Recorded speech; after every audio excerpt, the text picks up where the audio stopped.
Hello guys, welcome back to my channel. तो कैसे हैं आप सभी लोग? आई होप बढ़िया होंगे। जी हाँ, मैं भी बिल्कुल बढ़िया हूँ। चलिए शुरू करते हैं आज के एक्सप्लेनेशन को। फिये और चूचू अभी भी इनर कोर्ट के उसी रूम में छुपे हुए थी। काफ़ी टाइम एक साथ रहने के कारण अब इन दोनों में भी अच्छी फ्रेंडशिप हो जाती है। इधर पाई और शिये होटल के बाकी लोगों को ढूंढने जाने लगते हैं। तभी चैन आकर फिर से उन्हें रोकता है, पर शिये कहता है कि मुझे होटल के बाकी लोगों को ढूंढना होगा इससे पहले कि दिशा के लोग उन तक पहुंचे। वैसे शिये यहाँ मेनली तो फिये को ढूंढना चाहता था। यहाँ मैं आपको बता दूं कि शिये की आइडेंटिटी तो किसी को पता नहीं है, पर चैन को दिशा के लोग पहचानते हैं क्योंकि आए दिन दिशा और एनपिंग आर्मी में फाइट होते रहती है। आगे तियांशु सिटी के लोगों को पैसों का लालच देता है जिससे 48 स्ट्रॉन्ग होल्ड या वू फिये की फैमिली में से किसी का पता चले, पर उसे कोई इन्फॉर्मेशन नहीं मिलती है। शिये और पाई भी वहाँ आते हैं और बाकी सिटी के लोगों के साथ घुल मिल जाते हैं जिससे कोई भी उन्हें ना पहचाने। इधर इनर कोर्ट में एक आदमी उस मेड को आकर बताता है कि होटल में आग लगने के बाद उनमें से जो स्पाई बच गए थे उन्हें आज सबके सामने मारा जाएगा। ये खबर चूचू और फिये भी सुन लेती है। फिये उस रूम से जाने लगती है तो चूचू भी उसके साथ चलने का कहती है, पर फिये उसे मना कर देती है। फिये जैसे ही उस रूम से निकलती है तो दुआन उसके सामने आ जाती है। फिये उससे देखकर उससे माफी मांगती है, इस तरह छुपकर उनके घर में रहने के लिए। फिये वहां से जाने लगती है पर दुआन उसके आगे खड़ी हो जाती है, जिस पर फिये उस पर अटैक कर देती है। दुआन फिये को आसानी से हरा देती है।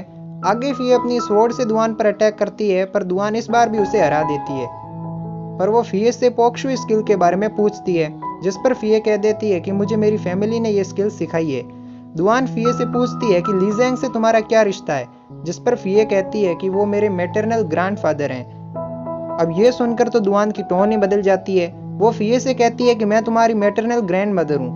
फिये उसकी ये बात सुनकर एंग्री होती है, पर तभी उसकी तबीयत खराब हो जाती है और वो बेहोश हो जाती है। आगे दिशा के सैनिक चैन फिये को सबके सामने पकड़कर लाते हैं। चैन फिये उस होटल में से बचकर निकल गया था, पर उसके फ्रेंड होटल ओनर ने ही उसको पकड़वा दिया था। तियांशु सारे सिटी के लोगों के सामने ये अनाउंसमेंट करवाता है कि अगर कोई चैन फिये के साथियों के बारे में बताएगा तो उसे भारी इनाम मिलेगा। पाई और शिये भी वहीं खड़े होते हैं। शिये चैन फिये को बचाने जाने लगता है, पर पाई उसे रोक देता है। पाई वहां एक पत्थर उठाकर चैन फिये पर फेंकता है, जिससे चैन फिये वहीं मर जाता है। दिशा के सैनिक पत्थर फेंकने वाले को ढूंढने लगते हैं, पर शिये और पाई वहां से निकल चुके थे। शिये पाई पर बहुत एंग्री होता है। पाई शिये से माफी मांगता है और कहता है कि चैन फिये उनके हाथों पकड़ा गया था। अगर दिशा उसे टॉर्चर करके बाकी लोगों का पता लगा लेता तो हमारे लिए और भी बुरा होता। मेरे पास कोई दूसरा ऑप्शन नहीं था। शिये उसे कोई भी एक्सप्लेनेशन देने से मना करता है। आगे शिये फिये के बारे में सोचने लगता है। वो मन में ही कहता है कि अगर मेरी जगह फिये होती तो वो अपनी लाइफ खतरे में डालकर भी चैन फिये को बचाती। वो कहता है कि अगर फिये जिंदा है तो मैं उसे कैसे भी करके ढूंढ लूंगा। तभी शिये की हेल्थ खराब होने लगती है, इसलिए पाई उसे वहां से चलने को कहता है। गाइस, शिये की हेल्थ खराब होने का कारण यहाँ नहीं बताया जाता है, पर मैं आपको बता दूं कि शिये की बॉडी में एक पॉइजन है। इसके बारे में आप आगे आने वाले एपिसोड्स में जानेंगे। इधर फिये अब भी बेहोश थी। दुआन उसकी केयर करती है और कहती है कि ये पोक्शु स्किल जानती है, ब्यूटीफुल भी है, पर लीजेंग जैसी नहीं है। आगे शिये और पाई वापस चैन के पास आते हैं। चैन शिये की हेल्थ का पूछता है, पर शिये बिना कुछ कहे खड़ा रहता है। पाई अभी भी शिये से माफी मांगता है, तो चैन पाई से माफी मांगने का कारण पूछता है, जिस पर पाई बताता है कि मैंने आज शिये के एक फ्रेंड को मार डाला। ये सुनकर चैन भी पाई की इस हरकत के लिए शिये से माफी मांगता है, पर शिये कहता है कि शायद चैन फिये के लिए ये ठीक था, कम से कम उसे दिशा का टॉर्चर तो सहन नहीं करना पड़ा। शिये चैन फिये से लास्ट बार माफी भी मांगता है।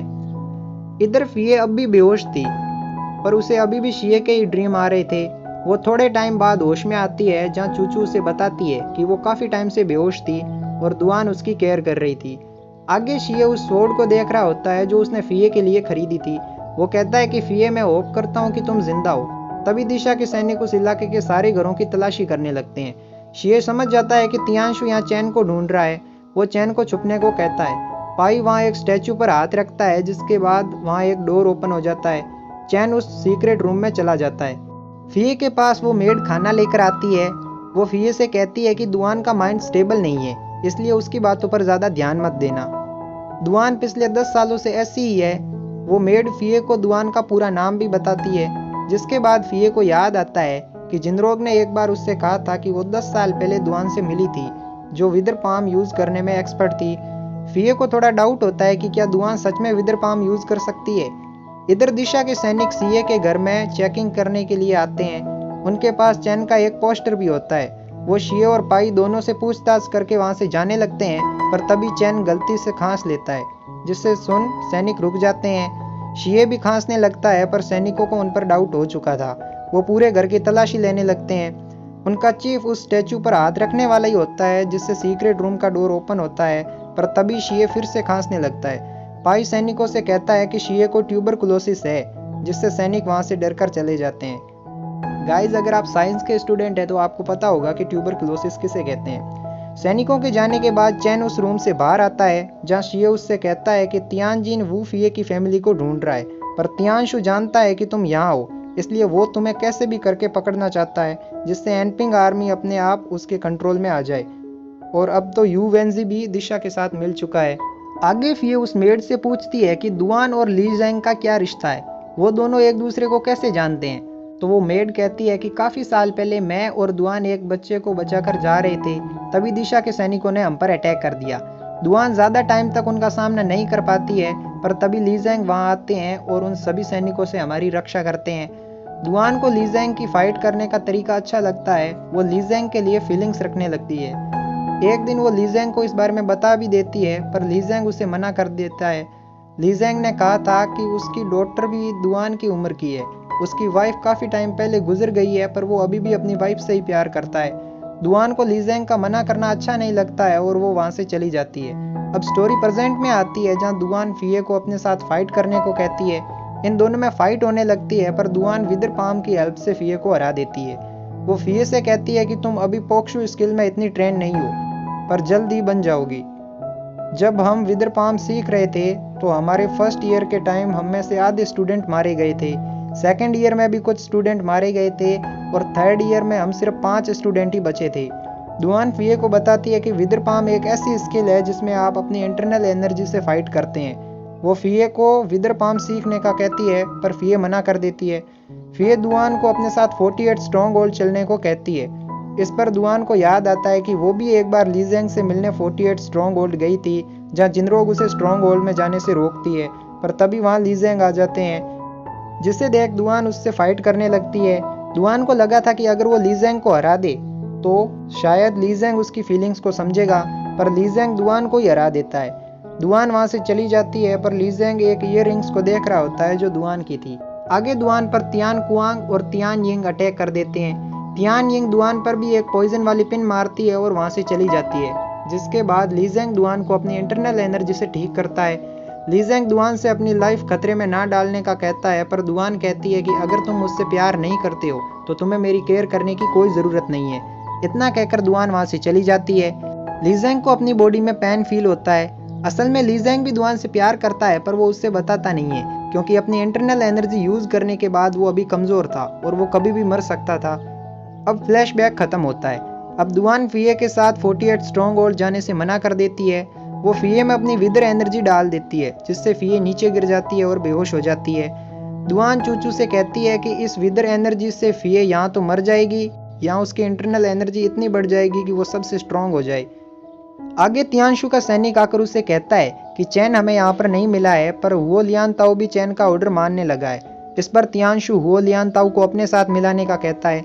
अगले दिन पाई शिए से कहता है कि तियानशु इस सिटी से जा रहा है, जिस पर शिए एक प्लान बनाता है। वो पाई से कहता है कि तुम तियानशु जैसा बनकर तियानजिन के सैनिकों पर अटैक कर दो और उनमें से किसी को मार दो, क्योंकि तियानजिन और तियानशु में पहले से ही कम बनती है, और अब तियानजिन को पता चलेगा कि तियानशु ने उसके सैनिकों को मारा है तो वो भी उससे धोखा देने की कोशिश करेगा। इसके बाद पाई शिए के प्लान के अनुसार तियानजिन के सैनिकों पर अटैक कर देता है। तियानजिन जब अपने सैनिकों को मरा देखता है तो उसे भी तियानशु पर डाउट होता है। अब वो भी तियानशु से बदला लेने का सोचने लगता है। आगे शिए चैन को उस सिटी से सेफली निकालने का कोई तरीका ढूंढने लगता है। लास्ट में वो कहता है कि चैन दिशा के सैनिकों जैसे कपड़े पहनकर उस सिटी से निकल सकता है। अगले दिन शिए के प्लान के अनुसार एक आदमी अपनी गाड़ी को दिशा के सैनिकों के बीच में से भगा कर ले जाता है, जिसके पीछे दिशा के सैनिक भी उस आदमी का पीछा करने लगते हैं। तभी चैन भी उन सैनिकों के साथ उस सिटी से बाहर निकल जाता है। आगे ली शेंग और ग्रैंड मदर फिए को ढूंढने में लगे थे, तभी उनके पास से तियान यांग जाता है। तियान यांग उनको देख समझ जाता है कि ये सब 48 स्ट्रॉन्ग होल्ड से हैं। ली शेंग भी तियान यांग के बैच को देख लेता है, जिसके बाद उसे याद आता है कि उसके फादर की जो स्वॉर्ड लगी थी वो तियान यांग की थी। वो इस पर अटैक करने वाला ही होता है, पर ग्रैंड मदर उसे रोक लेती है। पर थोड़े टाइम बाद वो तियान यांग पर नज़र रखने लगते हैं। तियान यांग इस टाइम काफ़ी जख्मी था, वो अपने सैनिकों को वहाँ से भेज देता है। इधर मैजिस्ट्रेट दुआन के पास आता है। ये मैजिस्ट्रेट वही बच्चा होता है जिसे दुआन ने बचाया था। मैजिस्ट्रेट को थोड़ा डाउट होता है कि दुआन के अलावा भी यहाँ कोई और रहता है, पर वो इस बात को इग्नोर कर वहाँ से चला जाता है। आगे ली शेंग तियान यांग पर अटैक कर देता है, पर तियान यांग जख्मी होने की एक्टिंग कर रहा होता है। वो ली शेंग को मारने वाला ही होता है, तभी ग्रैंड मदर वहाँ आती है और तियान यांग को बुरी तरह हरा देती है। तब तक तियांशु भी वहाँ आता है। वो ग्रैंड मदर से फाइट करने लगता है। थोड़े टाइम बाद ग्रैंड मदर तियांशु से हार जाती है। वो ली शेंग को वहाँ से जाने के लिए कहती है, पर तभी तियांशु ग्रैंड मदर को एक पंच मारता है, जिससे ग्रैंड मदर वहीं मर जाती है। इसी के साथ एपिसोड 8 और 9 का एक्सप्लेनेशन यहीं एंड होता है। गाइस, लव्स ऑफ 1000 ईयर के 4 पार्ट बचे हैं, जिसमें से एक पार्ट मैं इस संडे तक अपलोड कर दूंगा। बाकी लीजेंड ऑफ फीए में अभी बहुत से पार्ट बचे हुए हैं। इसके टोटल 51 एपिसोड है, जिन्हें मैं जितना जल्दी हो सके उतना जल्दी कंप्लीट करने की कोशिश करूंगा। शिए शिए शोकान।